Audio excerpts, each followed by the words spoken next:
Bonjour, nous sommes les journalistes du Club des Chardons à Asnières-sur-Seine. Salut, moi c'est Christian. Et moi c'est Myriam.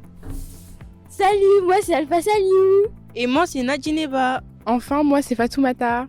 Avec le Bonji Blog et la PES, nous avons réalisé un reportage où on s'est posé la question: qu'est-ce qu'un bon cadre de vie? Si vous aussi vous vous demandez qui sont les acteurs qui permettent un bon cadre de vie dans un quartier comme ici au Fraissinet, vous êtes au bon endroit. Suivez-nous.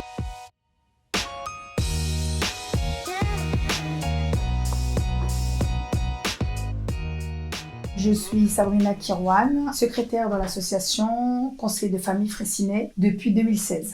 Avec les membres du bureau, nous nous voyons régulièrement pour rédiger, organiser, proposer des actions de prévention ou des animations sur le quartier, essentiellement les Fraissinet. C'est vraiment une association intergénérationnelle. Lorsqu'il y a une animation, comme aujourd'hui, vous êtes venus cet après-midi, est organisé un atelier de sérigraphie pour les enfants des quartiers, je me rends disponible pour être présente. Et justement, d'amener tous les publics à sortir de leur domicile, à sortir des associations qu'ils fréquentent déjà pour venir participer à ces actions.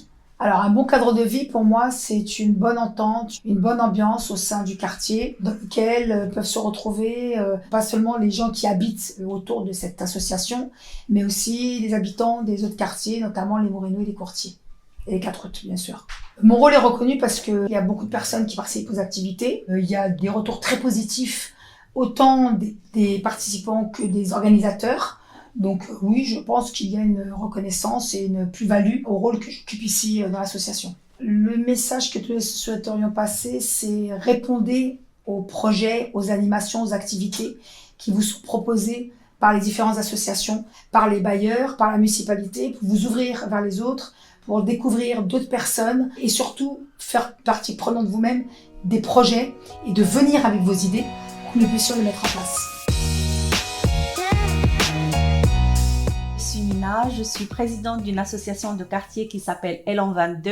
Elle est amicale des locataires. Le rôle de l'association, c'est un trait d'union entre les habitants, les institutions et le bailleur. Et puis, les accompagner au quotidien dans leurs préoccupations afin d'améliorer leur cadre de vie par plusieurs actions que nous menons au quotidien. Donc, porter leur parole aux institutions, aux bailleurs, les aider à résoudre certaines problématiques, améliorer les équipements de chez eux, par exemple, notamment pour être plus concrète, la transformation d'une salle de bain, un acte qui peut paraître anodin, mais il est très crucial pour une personne qui a vécu pendant 30 ans, voire 40 ans, elle a vieilli et ses besoins ne sont plus les mêmes. Selon moi, ce qui définit exactement un cadre de vie, c'est un environnement paisible où il y a la sécurité, la propreté et qu'il y a un savoir-vivre ensemble. Il ne s'agit pas simplement d'un mobilier urbain, il s'agit aussi de la solidarité, du vivre ensemble, de la convivialité et du lien qu'on essaie de créer au quotidien entre les habitants. Ce qui m'apporte à titre personnel, c'est à la fois la fierté, mais aussi pour moi un levier de motivation. Parce que le bénévolat, c'est un don de soi, c'est un travail prenant qu'on fait au quotidien, c'est une énergie déployée, invisible. Donc, rencontrer un voisin, par exemple, qui nous dit merci parce que grâce à ton engagement ou l'engagement de l'association que je représente, on a obtenu telle ou telle action, je me dis, finalement, cette énergie déployée, en valait vraiment la peine, elle est pas faite pour rien.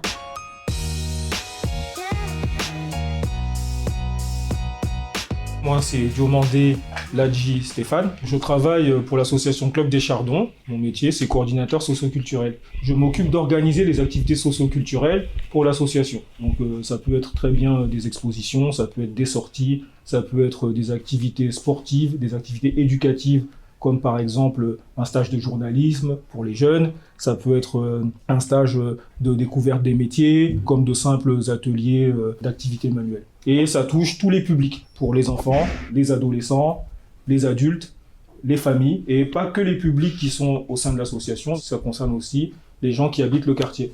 Quand c'est les vacances, il y a le centre de loisirs qui est ouvert. Notre association fait aussi du soutien scolaire. Un bon cadre de vie, c'est un quartier où les gens s'y sentent bien. L'urbanisme est agréable, ils sont pas dans des immeubles délabrés, ils ont des transports en commun assez faciles d'accès, ils ont des espaces verts, c'est aussi la propreté du quartier.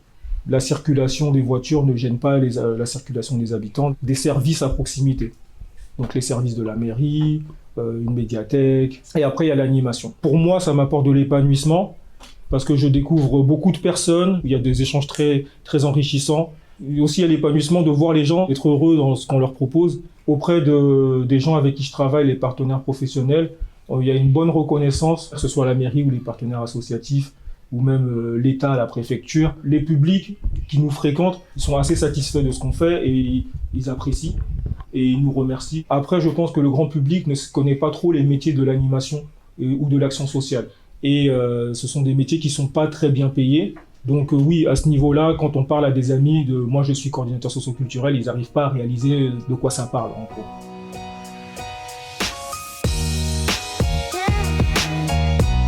Je suis Julien Gomis, je suis le coordinateur du Club des Chardons. Je suis chargé de coordonner l'équipe et en même temps travailler certains projets pour que le Club des Chardons puisse avoir des subventions des différents partenaires. Mon métier consiste dans certaines mesures à faire que les habitants d'Asnières, des Fraissinet puissent avoir un lieu où ils peuvent s'épanouir, un lieu où on peut les aider, un lieu où on peut discuter et engendrer ensemble des solutions pour leur quartier, pour leur famille, pour leurs enfants. Ces derniers temps, nous nous sommes beaucoup plus intéressés à l'aspect propreté, parce qu'on avait constaté avec les bailleurs les jets des ordures au niveau des fenêtres et tout ça était une problématique très très prégnante. On a même fait des chantiers éducatifs. Les jeunes sont montés pour sensibiliser les populations. Ce que je veux changer pour améliorer le cadre de vie, je pense que peut-être changer la mentalité de certaines personnes